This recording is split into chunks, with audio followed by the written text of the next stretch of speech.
Hi guys, welcome back to the channel, FPL Consult here, and today we have a very special video. So I know you guys have been asking for collabs on the channel for a really long time now, so finally we have our first guest on the channel.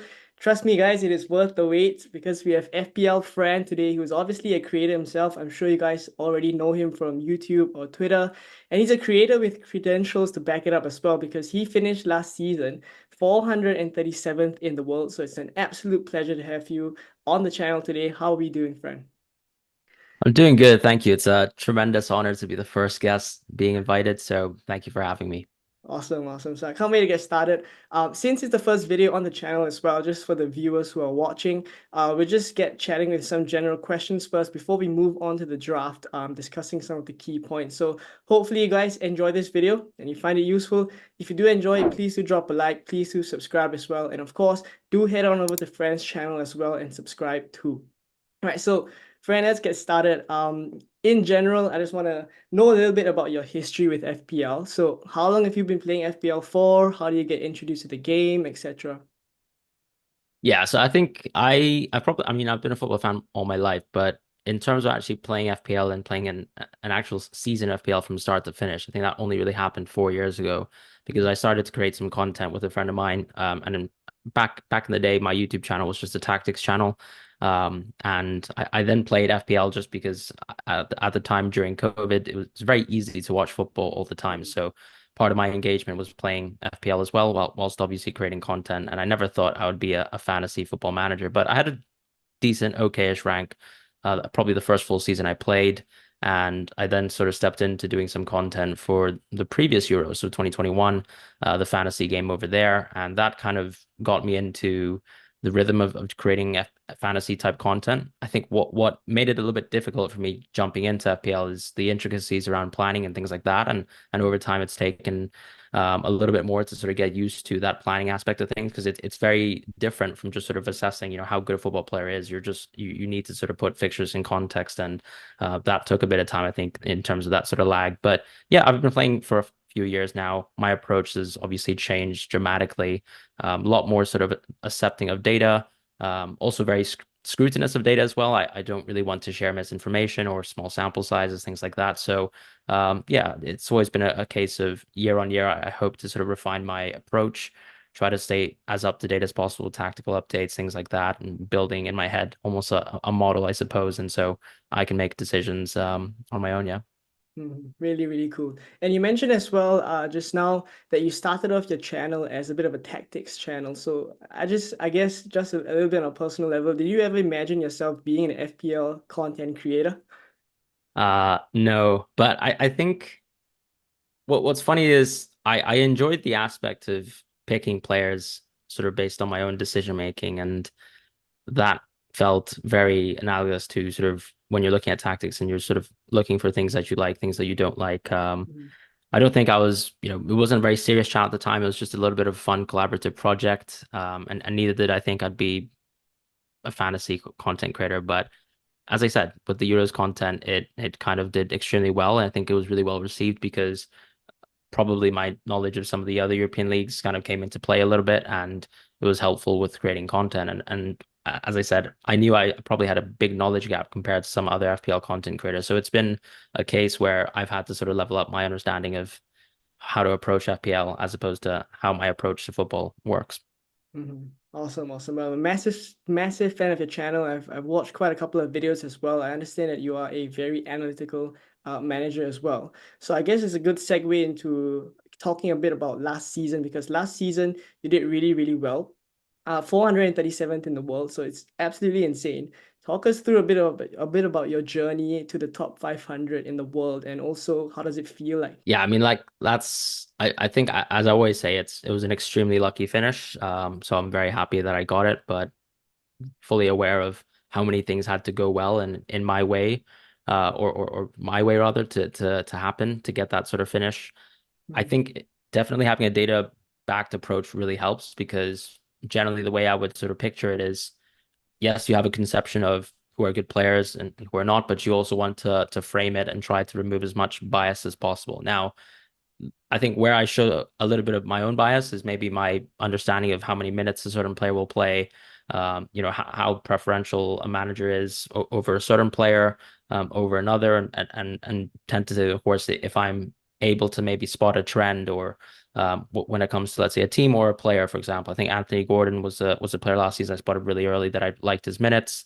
Um, I think generally being able to understand the tactical side of the game and sort of merging that with my sort of data-backed approach, which comes from just looking at things like websites that project data as well and sort of points, looking into that, trying to scrutinize that, but also people who produce team models, right? Trying to get an understanding of, for example, a team like Crystal Palace, are they extremely defense focused, which they have been the last few seasons, and have they, for example, upgraded if they have a new manager in charge, things like that. So throughout the season, I think I started off really hot anyway. So it was a good fortunate run with game week 3. I had some ridiculous aberration. Like I had Sterling a brace Sterling, there yeah. and a Gusto double assist. And that is, extreme fortune, but things like that are things I suppose what you need to get a good finish ultimately at the end of the day. I think everyone's cognizant of that. But then I think I probably had a really um rocky ride probably after around game week 25 because I did decide to pull the trigger on a very misfortunate game week 26 wild card, and effectively as soon as I wild carded and obviously FA Cup results, you do want to in general put yourself in the best position with the best information, but I took the chance given that I was already at a very good position in the world at the time to maybe divulge from everyone else's strategy and see if I could get some gains that would hopefully offset the later gains that people would make when people were wild carding on 35, wild carding 30, that sort of thing. Didn't really work out, but I have to be honest, close to the end of the season, I had no dreams of even a top 1K finish. I had absolutely, I'd even closed my mind to the idea that I could finish top 10K, but as I said, a lot of things went my way last few weeks. I had things like the Gusto clean sheet and assist versus Brighton. I had Eze at the final match day, things like that. A lot of things went my way. Gvardiol as well. And that's, you just have to appreciate for what it is. And I'm very, very happy, of course, with how things turned out. Awesome, awesome stuff. So I think it's very, very well deserved. I mean, there is an element of luck as well, but you do have to put yourself in a position to get lucky as well. That's what they always say, right? So I think definitely very well deserved and awesome job for it. So how does that come into this season, right? Obviously, are you gonna try and match that, or is that something that's hard to follow? It's extremely hard to follow. I think every season I'll probably set the target of wanting to get into the top 10K. Uh, And I've done it the last 2 seasons now. And I think, the key point for me is always just focusing on the decision making and making sure that, yes, I think I can make one or two blunders, if we want to use like a chess term here, per season. But I'm totally happy with as long as I feel like my hit rate is quite high and I'm generally making moves that I would not get upset over, after the deadline's done and before all the outcomes sort of come through. As long as I'm happy with my decision making process and I'm not making too many mistakes each season, I feel like it's achievable. But as you say, you put yourself in a position to hopefully get lucky. But a lot of that comes from the rewards of your sort of decision making process. So I think the goal is just top 10K. If I could replicate top 500, I mean, I'll take that deal right now. So, yeah, hopefully it can happen, but I doubt it. All right, cool. So all the best for next season. So talking about next season, there has been quite a number of rule changes as well. So I just want to get your thoughts about what you think about the rule changes. I mean, I do have my own opinions, but I guess it's Yeah. cool to see what another creator would think about it as well. So first up, it's the rule of being able to roll up to 5 free transfers. So how do you think that's going to impact the game? There's going to be loads of strategies that are going to come out of that, whether it's chip strategies or even some people saying that they want to approach the game in a format where they're going to take it in 2 to 3 game week blocks and then just reset the teams after continuously. So what do you think about it? Yeah, I think. Well, with this season too, we know that there's less singles and less doubles and blanks, right? So I think that helps the second half of the season in terms of when we traditionally tend to see a lot of wild cards or fixed strategies around free hits and triple captaincies. I feel like maybe that can still happen in the second half of the season because I think you're still going to try and maximize around those forced doubles and forced blanks. But for the first half of the season, I think it's a completely open book for a lot of managers, and it comes down to first of all, maybe your risk preference and then also just your natural play style. So if you're someone who's always been a little bit erring on the side of, trying to reduce the amount of hits, trying to go hitless for a season, you're probably going to take an even more patient approach this season, I imagine. But if you're someone who's also generally willing to take hits, I think yeah, there's people who will be trying to, when the three transfers start to stack up to three or four. I don't see too many managers really even finding themselves in that position, to be honest. I'm sure we'll have injuries. I'm sure we'll have other impacts too. And with the pricing, I think it's not necessarily the case that we have a lot of set and forget players in our team. So I think what helps, what is supported by the pricing is that you're probably still incentivized to move from one player or not to another, right? So let's say if you start the season out and you really think Foden's fixtures are good and you think his minutes are good, despite him sort of playing deep into the Euros, you could still maybe pivot to someone else when Man City have a tougher fixture, like let's say when they face Arsenal, that sort of thing. Or of course, if you start the season with someone like, let's say Brennan Johnson, and you're just trying to target in Tottenham fixtures, you might want to still pivot away when they get worse. And I think that still is always going to be there. And you have to sort of ask yourself, am I prioritizing for the short term, the medium term, or the long term? Because yeah, there are some picks who are probably close to set and forget, but is it better if you could actually get someone who will maybe maximize 2 to 3 game weeks of value at a time, and then you can pivot back into someone who has another run, or you can just go for slightly more, I think, like high floor, lower ceiling picks. And a good example of that would be, I don't know, someone like Gibbs White to start the season, who arguably fits into that mold.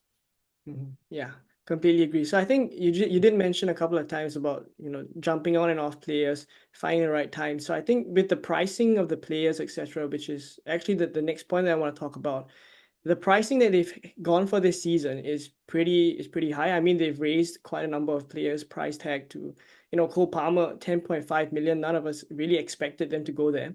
So I guess with the intention of raising the prices to that level, maybe it kind of makes sense that they allow us to roll up to 5 free transfers. Yeah, it's a good point. I mean, I think the five free transfer aspect is nice in the sense that you once again vary the approach to gameplay. So Mhm.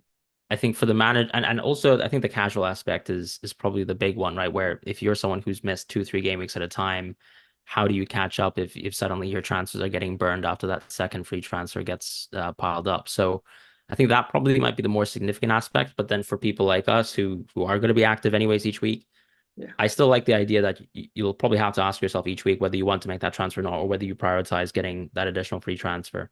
Because sometimes holding a free transfer is just about, I think maybe there could be even more impactful information, or I think my team can be hit by a truck literally next week, and it could be a Haaland injury, right? Something like that. And do I have, enough in the tank to address it? Because I remember last season when Haaland got injured around maybe game week 17, something like that. I recall that I really struggled to move my team value around to accommodate for the Haaland injury. So it took me multiple weeks to actually spend the budget that Haaland occupies or takes up in your team. So sometimes I feel like that is going to be quite important this season if you do take a patient approach. Right, so we have the draft, FPL Fran's first draft. It's definitely early days, so there's going to be a lot of tinkering still to be done. Nothing's confirmed yet, I'm sure, but there are quite a number of players in this draft. There are already some people already have in their drafts, quite highly owned. There's also a couple of differentials here, so I thought it'd be good for us to just talk through them. So we'll keep it broad at the start, before zooming in into more detail. So I think the first thing that I noticed when I look at your draft, which I think many people will also notice, is Haaland versus No Haaland, and you've gone for No Haaland. So maybe talk us through why you've gone in that direction. Yeah, I think some of this comes down to a confidence that Salah will start the season with strong minutes.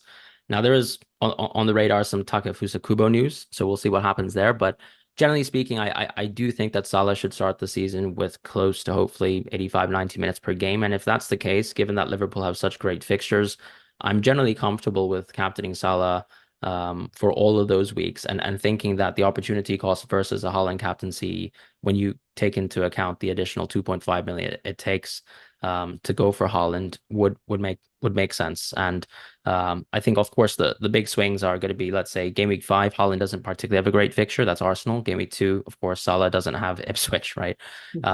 So that's going to be that sort of main swing. And because I'm probably comfortable taking the L, I suppose, versus the Haaland captaincy in game week 2. And of course, this is just based on what we know now. If suddenly there are 3 or 4 more budget differentials that make it super inviting to go Haaland, I'll change my mind. But for now, based on the kind of pricing that we have, the structures in place, I'm pretty comfortable with my own play style, just going with Salah only to start the season. I think that's fair. For myself as well, I've gone without Haaland. My first draft does not have Haaland. It also has Salah as the captain. I'm hoping that we would be able to, as you said, cover the Haaland captaincy. But it's really game week 2 that's kind of scaring me at the moment. So I am still trying to fit him in, but we'll see how it goes. I think with a couple of enablers popping up as well, like Morgan Rogers from Aston Villa scoring a couple of goals in preseason. I think he's come up as someone that has enabled the move as well. But yeah, I'll tinker around a little bit. So formation wise, when I look at your draft, you've gone for three at the back, right? Looking at your draft, there's Trent, Bariel, and Mikalenko. So I would imagine it's three at the back for most weeks, fielding seven attackers up front, whether it's five midfielders and two forwards or four midfielders and three forwards. So I'm just wondering, do you think three at the back would be the default formation this week? Sorry, this season because of the bonus point system, because it's going to favor a lot of attackers. So maybe it makes more sense for us to go with a formation as such, fielding as much attackers as we can, because the bonus points doesn't really favor defenders anymore. Yeah, I think one thing, of course, is sort of separating tiers of defenders, I suppose. You have like premium defenders who a lot of their points actually do come from clean sheets, and then some other defenders who maybe wouldn't get as many points per season. So, for example, when I had a quick look at, let's say, how many bonus points someone like Saliba got, it was completely different to the Poros, the Trippiers, the Trents of the world who actually rack up a lot of bonus every season. And I think a good call out would be FPL.team, Peter rather on Twitter. He and Above Average have already sort of done a little bit of a revisiting of last season's data and sort of recalculated the impact of bonus. And of course, the impact on bonus on players like Trent is substantial, but then the impact on bonus on someone like Saliba is not that substantial because for Saliba, the bulk of his points do still ultimately come from the clean sheets that Arsenal got. They got 18 last season. And I think still justified because when you look at their defensive metrics, their expected goals conceded, some of the best that we've seen, particularly when you take into account the goal scoring inflation that we had last season. So from that as context, I think I still like defenders a lot, but then the question, of course, as you say, is with all these attackers that we have, is there still going to be more value there? And I wholeheartly agree with you. But I think the balance is once again going to be whether you prioritize, let's say, two or three premium defenders at any one point versus none at all. And I think my leaning to right now is I'd still go with a three at the back, but with more premium defenders than most. Mm-hmm. Fair. I want to talk a little bit about Trent Alexander-Arnold as well as Vario because those are the premium defenders. So I'll talk about Trent first. I've seen a lot of different reactions to Trent on Twitter. Some people think he's underpriced this season. Maybe he can make a joke of his price tag.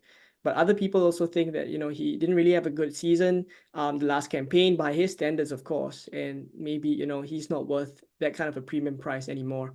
But of course, he does have very good fixtures. So maybe talk us through why you've gone for the premium defenders and Trent in particular as well. Yeah, I'll probably even start with the sort of precursor that I've taken Trent on the assumption that I think Robertson might not be able to get the minutes that we expect, that he would have had maybe 2, 3 seasons ago when he was a consistent starter. So that's why I've gone for Trent because I feel like Liverpool's fixtures are there for targeting, and I don't think, for example, Trent is someone who will just be a set and forget pick for my team. It's definitely a case of I'm picking Trent because of the fixtures because they're good attacking fixtures, and obviously him as a pretty standout attacking fullback with numbers that are usually not replicated by anyone else in the world. That there's some value there, and of course, I recognize that even going back to what I said, he is someone who will probably lose out on bonus a bit more because it's not like Liverpool are the quality of defense like a Man City or like an Arsenal, but I think that's fine. I'm happy to go for Trent because he's dropped a little bit in price and he does make sense for my game week 1 draft on that basis. As far as let's say last season, the performances, unfortunately, he was also blighted by a lot of injuries, right? So he didn't probably play the amount of minutes that we usually come to expect from Trent. And there is obviously the flip side of the argument, which is, is he able to do some of the things that we've seen multiple seasons in a row with Trent as an attacking player under a new manager and how that will change in terms of some people, for example, analyzing Gertruda and his role within, let's say, slot system. But generally speaking, I can say when I look at the data for some of Feyenoord's defenders, it's usually very good. I can't imagine how such a prolific player like Trent wouldn't really be able to be well suited and be well utilized, I suppose, in the early door fixtures. So yeah, I'm definitely probably gonna end up with Trent in my draft, and I think he's probably the only defender who's actually locked in for me for Locked now. in. All right. Okay, so I guess the main concern for me with Trent is what kind of position he'll play, because obviously there's gonna be a shift in system. As much as we've seen Slot see a lot of success in Feyenoord, but I think he could change a bit of the way that Trent functions in the Liverpool team, and that could kind of impact his minutes, but his output. But I guess it's something we'll only see hopefully in preseason at best, right? So I guess it's not something that we can kind of make a call too strongly right now. And then for Gvardiol, who's the next premium that I want to talk about in the defensive aspect. Any concerns about Gvardiol's minutes, about whether Ake is going to come back and take a spot? Is he as nailed as he was towards the end of last season, where he was starting week in, week out? Yeah, I think I like to think about Pep in terms of is he consistent with a certain style of play until he basically reworks the whole thing and suddenly, a couple nailed players are no longer nailed. I would tend to think that starting this season, that Guardiola should be nailed. I think the context last season, of course, was we had Stones and Ake sort of in and out of the team. Akanji at times would play multiple roles, whether it's almost covering for, let's say, a Rodri, playing right back at times, playing right center back. Yes, of course, if everyone's fit, yes, I think that sort of puts into question whether Guardiola's nailed or not. I tend to think that he will be, and really it's just going to be the other players who have to sort of find a spot back in the team, even namely someone like Stones, because Akanji has just been so good consistently. And I think the same goes for Diaz, right? He was someone who also was dropped quite a fair bit last season when he was uber nailed probably the season before. So I tend to think it's like a paradigm shift. I do think Guardiola should start the season quite nailed. It's nice as well that he didn't go too deep into Europe compared to, let's say, a Walker or a Stones. So that gives me a bit of comfort in terms of the opening fixtures. And as you can see, obviously, my draft lacks an Arsenal player. So tentatively, of course, I'm open to the idea that either Trent or Gvardiol eventually becomes an Arsenal player anyway. So I'm hoping to sort of maximize on what will be still an attacking Gvardiol for Man City for the first few weeks and to reassess a little bit later down the line. All right, so we've gone on for quite a bit on the defense, so I'll move on to the midfield right now. So I see you have Gordon, Foden, Eze, Salah, and Brennan Johnson. So in my own draft as well, and I think in terms of popularity of these picks, Gordon, Foden, Eze, and Salah are all pretty popular. And then for the last spot that you have there, it's Brennan Johnson instead of Nkunku. So that's one of the main things that jump out to me when I look at the midfield. Why you've gone for Brennan Johnson over someone like Nkunku? Yeah, I mean, Nkunku very well could end up on my draft. It's not necessarily set in stone, but I what I like about Brandon Johnson is, as someone who's quite into the data, I would probably call him the Darwin of midfield. He had a pretty horrible performance last season in terms of goal conversion. So when I sort of bucket all these sort of 6.5 minutes together and I look at the fixtures, they're pretty good for Tottenham, all things considered, at least from an attacking perspective. We also tend to know that they're one of the few teams in the league where they're very good at one thing, very bad at another, and that just happens to be offense and defense respectively. So I really like Brennan Johnson's underlying data. It's not like, for example, someone like Kulusevski who has much inferior data. So I think there is some upside there, even, in spite of the fact that he is so poor at converting goals. His expected assists are really high. And as I said, I think the fixtures are quite similar between, let's say, Tottenham and Chelsea. Clearly, Chelsea have a much cleaner run. The other comparatives, I suppose, would be Bailey or Gibbs White in that 6.5 position. I think they're interesting as well. To be quite frank, even Bailey has, similar underlying stats to someone like Brennan Johnson, but I'm pretty confident in his minutes as well. And I think I don't really mind the idea that I could just go with the differential, because I know not many people will be inclined to pick Brennan Johnson at the start of the season. And it could be my chance to grab what I would call free risk, which is sort of someone that I think is hopefully equivalent to Nkunku, maybe, but not going to be nearly as well owned. Well, I mean, we always want to start the season with maybe one or two differentials and hope that they pop off, right? So I guess Brennan Johnson is that player for you. Yeah, hopefully we'll see what happens. All right. So, yeah, just on the midfield as well, just the last point. So I realize you don't have Saka there, which kind of leads me to the next question when we're talking about the forwards as well. You've gone for Havertz there instead of Saka. Just curious to know, do you think Saka can be covered with Havertz, or is it just a situation of you wanting at least one Arsenal attacker, and that's why you've gone for Havertz because you can't fit Saka in there? Good point. I think so. I can fit Saka into this draw because I've got 0.5 in the bank. Uh-huh. So that would be sort of in place of Foden. The only thing that makes me like going Havertz is I just think that if I truly believe that he'll start the season as a center forward, I think his price is pretty nuts.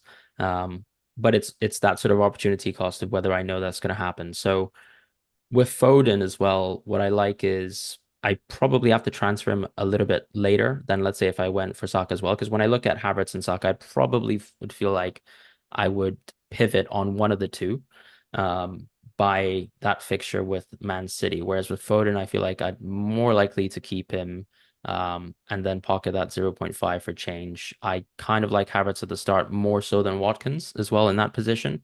And I'm less inclined right now to go for a double sort of cheap forward base, which is, I think, something that's quite interesting. It definitely allows for a little bit more beefing up with the midfield, but I'm pretty happy with my midfield as it is. So those were the kind of considerations that I had to go for. And ultimately, I'm pretty confident, as I said, that Havertz will play center forward. When he played as forward last season, I believe he was averaging something like 0.69 expected goals per 90, whereas when he was a center mid and an eight, he was averaging something like 0.31. So it's a big coin flip, I suppose. Whether Arteta is willing to just start the season exactly where they left off, and I hope he does. And that's sort of what I would, if I really think that's exactly how it will go after preseason, I'm inclined to go with Havertz. I'm also open to going for Saka, but I think part of me is also worried about that sort of prevailing Achilles injury and what's going on with that. But no, Saka is definitely someone I can definitely consider. I also like to have slightly diversified teams where possible, as opposed to, for example, overcommitting into, let's say, a certain attack. So if I think that Saka and Foden are close to equal in terms of maybe how much I project their points to be for the first few game weeks, I don't really mind not, for example, hedging too much on a certain type of result. Like let's say Arsenal doing consistently good, but yeah, that's just a play style preference. Mhm. All right, so just a couple of last few questions. So I realized that on your bench, you have a pretty balanced bench. It's Fabianski there. He's just a bench for the keeper, I would imagine. And then it's Anderson, Armstrong, and Harwood Bellis. So all the outfielders there are pretty much playable.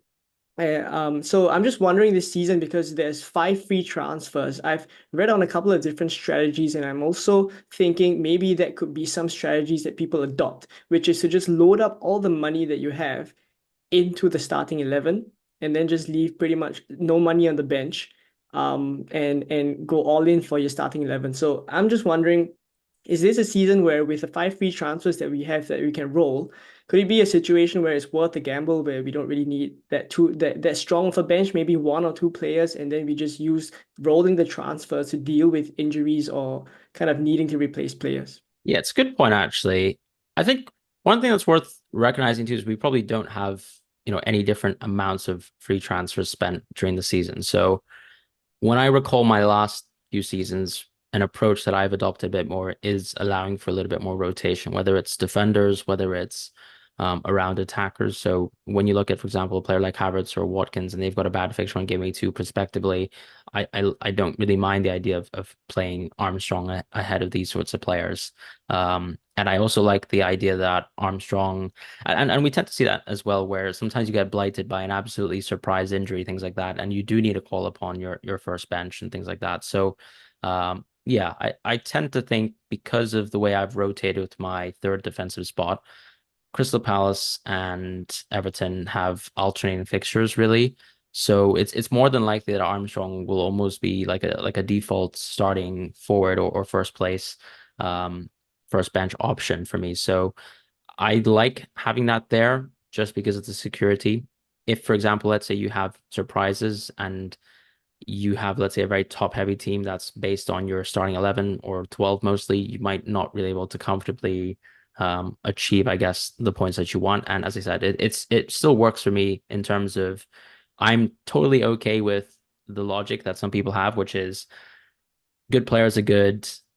Doesn't really matter whether they have a bad fixture or not. You should just play them. But I'm happy to go against that conventional logic. I generally do always feel like I'll take bets. I'm the type of manager who will bench Saliba versus Man City, as an example, and very comfortably do so without even thinking about it, or Trippier, for example, when he has a tough fixture. So that's just my approach. Once again, I've enjoyed using rotation. I feel like I haven't been hurt too much by it. Yes, of course, points on the bench exist, and they're not pretty to look at, but I tend to think that it all sort of averages out nicely if I can optimize my team week on week with a bit more rotation. So it's what I'm going to do if I'm, let's say, not going for an extremely rigid structure. Now, let's say if I went Haaland and Salah, the reality is you have to sort of put that money there, because how else are you going to build a cohesive team Mhm. with the pricing this season? But I think if I'm only going for one premium to start, I think I've got room for that, a little bit of rotation, so I'm okay with that. Mhm. All right.